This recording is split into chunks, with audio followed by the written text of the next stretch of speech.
तो हम कर रहे थे transaction not regarded as transfer की, उन ट्रांजैक्शन के बारे में पढ़ रहे थे जिनका अगर हम ट्रांसफ़र कर रहे हैं तो वो ट्रांसफ़र नहीं मानी जाएगी। तो 6 पॉइंट तक कर लिया था। उसके बाद 6 पॉइंट के बाद डायरेक्टली मैं आपको ले जा रही हूँ 9th पॉइंट पर। ठीक है, 9th पॉइंट क्या कह रहा है? Any transfer of a capital asset being any work of art, archaeological, scientific और art work, collection, book, manuscript, drawing, photographs और प्रिंट टू द गवर्नमेंट। पहले हमने पढ़ा कि वो क्या माने जाते हैं? कैपिटल एसेट माने जाते हैं। बट यहाँ पर क्या है कि वो ट्रांसफ़र कर रहे हैं हम गवर्नमेंट को, टू द गवर्नमेंट लिखा है ना यहाँ पे, टू द गवर्नमेंट। यूनिवर्सिटी और द नेशनल म्यूजियम, यानी कि कुछ ये नोटिफाइड ही हैं, इनको अगर हम दे रहे हैं, नेशनल आर्ट गैलरी को दे रहे हैं, नेशनल अचीवर्स को दे रहे हैं, और any such other public museum को दे रहे हैं, कोई इंस्टीट्यूशन को दे रहे हैं, may be notified by the central government, की नोटिफाइड होने चाहिए सेंट्रल गवर्नमेंट से, जिनको हम ये अपने दे रहे हैं आर्ट का work, drawing, photograph, print, archaeological science और आर्ट वर्क, आर्ट कलेक्शन, ये सब अगर हम दे रहे हैं तो ये नोटिफाइड होने चाहिए। और हम इस ट्रांसफ़र को ट्रांसफ़र नहीं मानेंगे, क्योंकि अभी हम पढ़ रहे हैं कि ऐसे ट्रांसफ़र जिन्हें हम ट्रांसफ़र नहीं मानते, नॉट रिगार्डेड एज ट्रांसफ़र। ठीक है, उसके बाद 9th पॉइंट के बाद 10th पॉइंट क्या कह रहा है? Any transfer by the way of conversion of debentures and debenture stock और deposit certificate in any form of a company into shares और डिबेंचर्स ऑफ दैट कंपनी, कि एक कंपनी के ही की शेयर्स को डिबेंचर में हमने कन्वर्ट कर लिया और डिबेंचर को हमने शेयर्स में कन्वर्जन कर लिया, तो वो ट्रांसफ़र नहीं माना जाएगा। ठीक है, 10 पॉइंट क्लियर है। 10 पॉइंट के बाद मैं आपको ले जाना चाहूँगी 13 पॉइंट पर। Where a firm is succeeded by a company in the business carry on by its a result of which the firm sells or otherwise transfer any capital asset or intangible asset to the company, it will be regarded as transfer. It will be not regarded as transfer provided the prescribed conditions as are satisfied। कि एक firm company में convert हो गई और firm की सारी asset company में चली गई, तो ये ट्रांसफ़र नहीं माना जाएगा। ठीक है, यानी कि कन्वर्जन हुआ है, एक फर्म कंपनी में कन्वर्ट हो गई, कन्वर्जन हो गया, तो फर्म की सारी एसेट कंपनी के पास चली जाएंगी, तो ये ट्रांसफ़र नहीं माना जाएगा। 13 के बाद आप साथ साथ टिक करते जाएंगे कौन कौन सा पॉइंट कराया है। 13 के बाद 16 पॉइंट पे, where a sole proprietor concern is succeeded by a company in the business carried on by him, as a result of which the concerned sell or otherwise transfer any capital asset or any intangible asset to the company, it will not be regarded as transfer provided the prescribed condition are satisfied। कि sole proprietor company में convert हो गई,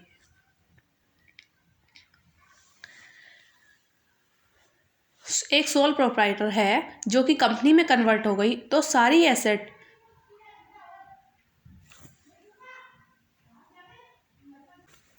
16 point पे देना हम। हाँ, 13 point में तो हमने ये देखा कि एक फर्म कंपनी में कन्वर्ट हो गई और फर्म की सारी एसेट कंपनी के पास चली गई, तो वो ट्रांसफ़र नहीं माना जाएगा। 16 पॉइंट भी ऐसा ही है कि एक सोल प्रोप्राइटर एक कंपनी में कन्वर्ट हो गई और सारी एसेट कंपनी के पास चली गई, तब ये ट्रांसफ़र नहीं माना जाएगा। अंडर सम कंडीशन को फॉलो करके, हम कुछ कंडीशंस है, कंडीशंस दे रखी होंगी, कंडीशन को फॉलो करेंगे तब ये ट्रांसफ़र नहीं मानेगा। अगर हम उन कंडीशन को फॉलो नहीं करते तो ट्रांसफ़र माना जाएगा। ठीक है, उसके बाद 16 के बाद हम करेंगे 20th point. Any transfer 20th, any transfer और इशू ऑफ शेयर 20th पे थे। एनी ट्रांसफ़र और issue of shares by resulting company in a scheme of demerger to the shareholder of demerger company if transfer और issue is made in the consideration of demerger of the undertaking. कि merger के case में, ठीक है, resulting company में जो transfer किया गया वो भी ट्रांसफ़र नहीं कहलाया जाएगा, ठीक है। उसके बाद 21 पॉइंट है, any transfer of a capital asset by the predecessor cooperative banks to the successor cooperative banks in a business organisation. एक कोऑपरेटिव बैंक था जो कि पुराना मान लो था, पुराना कोऑपरेटिव बैंक था, वो नए कोऑपरेटिव बैंक में मर्ज हो गया, तब भी ट्रांसफ़र नहीं माना जाएगा, ठीक है। अगर कोई कंपनी मर्ज हो गई है और उसमें ट्रांसफ़र कर रहे हैं एसेट का, तब भी वो ट्रांसफ़र नहीं माना जाएगा। 22 उसके बाद करेंगे 22 पॉइंट, 22 पॉइंट बोल दिया, any transfer of capital asset being shares held by the shareholder in the predecessor cooperative banks in lieu of shares allotted to him in the successive cooperative bank in a business organization। 22 का रहना कि पुरानी cooperative bank के जो share holder हैं, ठीक है, अब उनको क्या होगा, नए पुराने कोऑपरेटिव बैंक के शेयर होल्डर के शेयर्स नए कोऑपरेटिव बैंक के शेयर्स में कन्वर्ट हो जाएंगे, तब भी यह ट्रांसफ़र नहीं माना जाएगा। मान लीजिए एक कोऑपरेटिव बैंक था, वो नए कोऑपरेटिव बैंक में कन्वर्ट हो गया, तो पुराने वाले में मेरे शेयर्स थे, ठीक है, 100 शेयर्स थे, तो वो 100 शेयर अब जब कन्वर्जन हो गया, मर्ज हो गया, तो वो 100 शेयर मुझे अब नए कोऑपरेटिव बैंक के मिलेंगे। तो यही कह रहा है कि पुराने कोऑपरेटिव बैंक अगर नए कोऑपरेटिव बैंक में मर्ज हो गया है तो ये भी ट्रांसफ़र नहीं कहलाया जाएगा। और 22 पॉइंट कह रहा है कि अगर पुराने कोऑपरेटिव बैंक के शेयर होल्डर हैं, उनके शेयर्स हैं इसमें, तो वो नए कोऑपरेटिव बैंक के शेयर्स में कन्वर्ट हो जाएंगे, तब भी ये ट्रांसफ़र नहीं माना जाएगा। उसके बाद 24 करेंगे हम, any transfer of a capital asset in a transaction of reverse mortgage under a scheme notified by the central government company.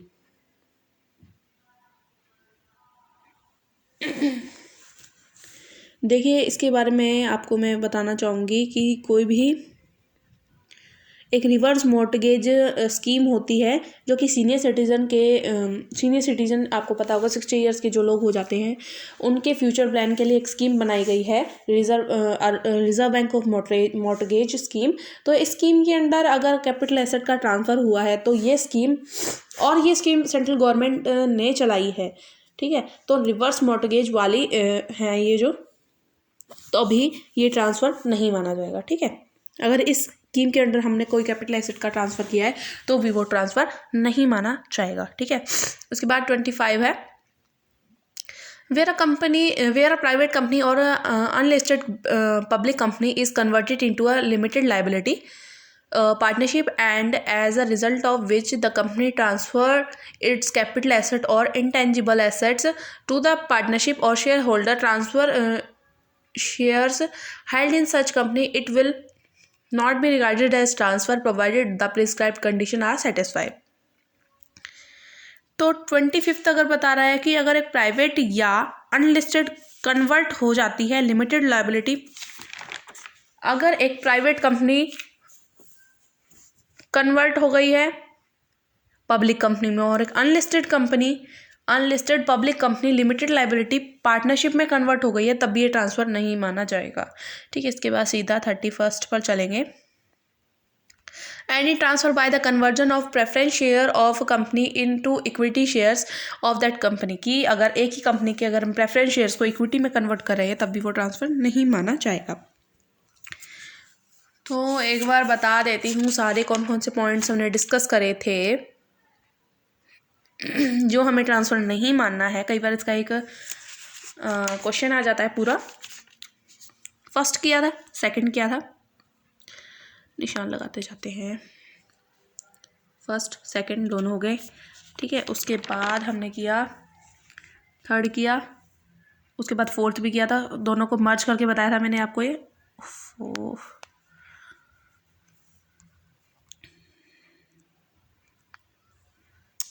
वैसे ही बता देती हूँ, थर्ड किया, उसके बाद फोर्थ भी किया था, मर्ज करा दिया था, फिफ्थ किया था हमने, सिक्स्थ किया था, उसके बाद हमने नाइन्थ भी किया था, ठीक है। उसके बाद 10th भी किया था, फिर उसके बाद सीधा हम 13 पे गए थे, 13 के बाद 16th किया था, उसके बाद हमने 16 के बाद सीधा 20 करा, 20 के बाद हमने 21 किया, 22 किया, 24 किया, 25 किया और 25 के बाद सीधा 31 किया। आप इनको साथ के साथ निशान लगा लेना, ठीक है।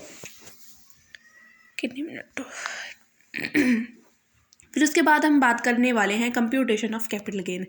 हमने यहाँ पे 3 चीज़ों के बेसिस ऑफ चार्ज के बारे में हमने पढ़ा था कि capital asset, transfer of capital asset and computation of capital gain.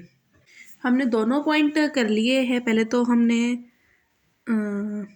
ये देख लिया कि कैपिटल एसेट हम किसे कहते हैं, टाइप ऑफ कैपिटल, ये कैपिटल एसेट पढ़ा था। फिर उसके बाद हमने टाइप ऑफ कैपिटल एसेट पढ़ा था। फिर हमने ये देखा था कि ट्रांसफ़र कौन कौन से माने जाएंगे और कौन कौन से नहीं माने जाएंगे।